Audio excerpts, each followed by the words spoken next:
ബഷീർ ബിഷിയും കുടുംബവും ഏറെ ആരാധകരുള്ള ഫാമിലി വ്ളോഗേഴ്സാണ്. യൂട്യൂബ് ചാനലുകളുടെ അതിപ്രസരം വരും മുൻപ് യൂട്യൂബ് ചാനൽ ആരംഭിച്ച വ്ളോഗിംഗ് തുടങ്ങിയവർ. തങ്ങളുടെ നിത്യജീവിതത്തിലെ എല്ലാ വിശേഷങ്ങളും പങ്കുവയ്ക്കാറുള്ളവർ ഇപ്പോഴിതാ കുടുംബത്തിലെ ഏറ്റവും പ്രായം കുറഞ്ഞ അംഗവും ബഷീറിന്റെ രണ്ടാം ഭാര്യ മഷൂറയുടെ മകനുമായ എബ്രാനുണ്ടായ ദുരനുഭവം പങ്കുവച്ചിരിക്കുകയാണ്. ബന്ധുവീട്ടിൽ വെച്ച് മകന്റെ 4 പവൻ സ്വർണം മോഷണം പോയെന്നും ആസൂത്രണം ചെയ്ത് നടപ്പിലാക്കിയ മോഷണമാണെന്നും മഷൂറയും സുഹാനയും പറയുന്നു.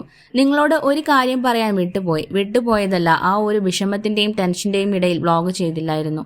ഇന്നാണ് ഞാൻ കുറച്ച് ഓക്കെ ആയത്. ഒരിക്കലും പ്രതീക്ഷിക്കാത്ത കാര്യമാണ് നടന്നത്. വലിയൊരു ട്രാജഡി ആയിരുന്നു. എബ്രുവിന്റെ കൈകളിൽ നല്ല തൂക്കത്തിലുള്ള ഒരു വളയും ബ്രേസ്ലെറ്റും ഉണ്ടായിരുന്നു. ഞാൻ അത് അഴിച്ചു വെക്കാറില്ലായിരുന്നു. എപ്പോഴും കയ്യിൽ കാണും. അടുത്തിടെ ബന്ധുവിന്റെ വിവാഹം ഉണ്ടായിരുന്നു എന്ന് പറഞ്ഞിരുന്നുവല്ലോ. ഗ്രൂറ്റും ബി ചടങ്ങ് അവരുടെ വീട്ടിലായിരുന്നു. എബ്രു ഉറങ്ങിയിരുന്നതിനാൽ ആ വീട്ടിലെ ഒരു മുറിയിൽ അവനെ കിടത്തി.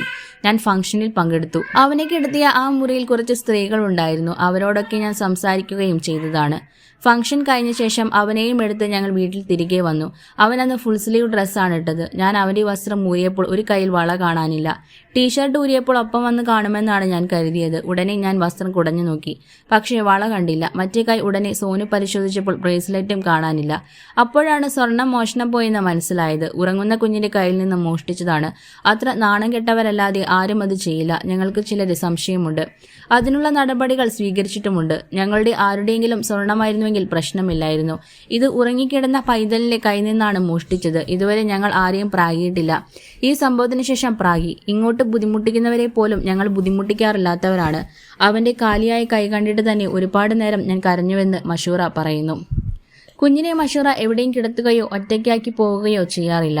ഓവർ പ്രൊട്ടക്റ്റീവായിട്ടുള്ള അമ്മയാണ്. കിട്ടാതെ കിട്ടിയ കുഞ്ഞാണ്. ഞങ്ങൾ പറഞ്ഞാണ് കുഞ്ഞിനെ കുറച്ചെങ്കിലും മഷു താഴ്വെച്ച് തുടങ്ങിയത്. കുറച്ചു കാലമേ ആയിട്ടുള്ള ബന്ധുവീടുകളിൽ പോയാൽ കുഞ്ഞിനെ മഷു റൂമിൽ കിടത്താൻ തുടങ്ങിയിട്ട്. ഇതുവരെ ഇങ്ങനൊരു സംഭവം നടന്നിട്ടില്ല. വെൽ പ്ലാൻഡായി നടന്ന മോഷണമാണ്. ഞങ്ങൾ കഷ്ടപ്പെട്ടുണ്ടാക്കിയ പൈസയ്ക്ക് വാങ്ങിയതാണ്. എടുത്തവർക്ക് അതിനുള്ളത് തിരിച്ചു കിട്ടാതിരിക്കില്ലെന്ന് സുഹാനയും പറഞ്ഞു. മകന്റെ കൈകൾ ശൂന്യമായി കിടക്കുന്നത് കാണാൻ കഴിയാതെ ബഷീർ പുതിയൊരു ബ്രേസ്ലെറ്റും വളയും കുഞ്ഞിനായി വാങ്ങി. കുഞ്ഞ് പിറന്നപ്പോൾ മുതൽ കൈകളിലും കാലുകളിലുമെല്ലാം സ്വർണം അണിയിപ്പിച്ചതാണെന്നും അത് പിന്നീട് ഇതുവരെയും ഊരിയിട്ടില്ലായിരുന്നുവെന്നും ബഷീർ പറഞ്ഞു. നിയമപരമായി വേണ്ട കാര്യങ്ങൾ മോഷ്ടാവിനെ കണ്ടെത്താൻ ബഷീറും കുടുംബവും ചെയ്തിട്ടുണ്ട്. എബ്രാനെ കൂടാതെ ആദ്യ ഭാര്യയിൽ സുനൈന, മുഹമ്മദ്, സൈകം എന്നിങ്ങനെ 2 മക്കൾ കൂടി ബഷീറിനുണ്ട്.